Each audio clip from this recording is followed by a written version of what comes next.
exactly a traditional recipe, Pepsi and potatoes, but put these ingredients together and you get a huge, huge uproar. PepsiCo is actually suing four Indian farmers, accusing them of growing a certain type of potato that it says is exclusively for Lay's chips.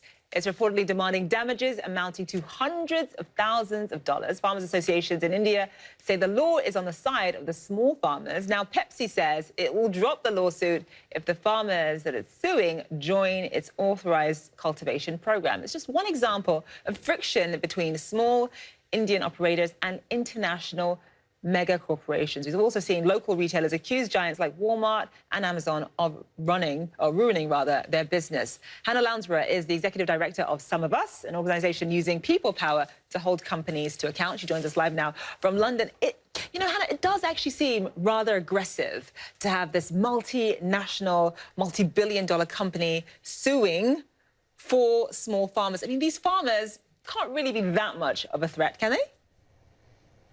We don't think so. I think Some of Us members feel that, this is a really good example of a very large corporation taking on very small, in many cases, family-run businesses and going after them for amounts of money that are kind of spare change to a company like PepsiCo, but can be absolute ruin for, for a small farmer.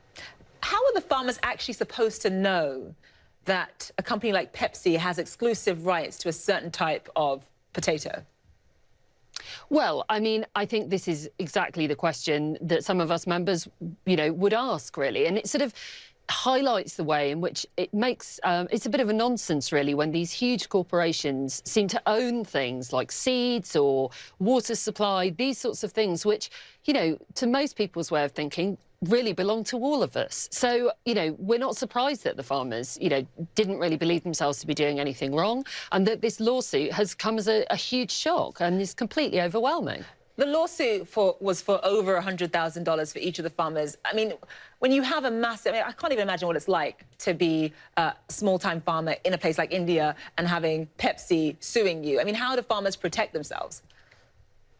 Well, I think it's difficult. I think we're seeing civil society in India has really come forward to stand with these farmers and challenge the behaviour of PepsiCo in this case, but also, similar corporations. You mentioned Amazon in the introduction, who've also been accused of doing things which are really damaging many Indian domestic operations. And I think there's some evidence that the Indian government is taking steps to regulate, but these are tough questions to answer, because it is critically important that, we don't end up in a situation where a handful of companies are, owning the seeds that we rely on to produce our food supply, or, are responsible for almost all the business that gets done online.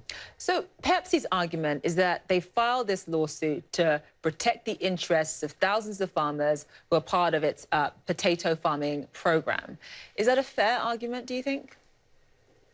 I don't think so, really. I mean, I think, you asked a good question at the beginning, which is, how are they supposed to know, really, that these seeds are sort of, they belong to somebody else? But I also think that, arguably PepsiCo is really setting up a relationship of dependency between some of these farms with whom it has its farmers with whom it has its cultivation programme. We're seeing examples in some cases, for instance, of seeds being developed that will only grow and will only thrive if they are also raised using fertilizers or what have you that are also produced by some of these parent companies. So you are seeing sort of small farmers really ending up sort of in hock to some of these very big businesses. And it's hard to see that as kind of, creating the conditions in which everybody can make a success of a small business.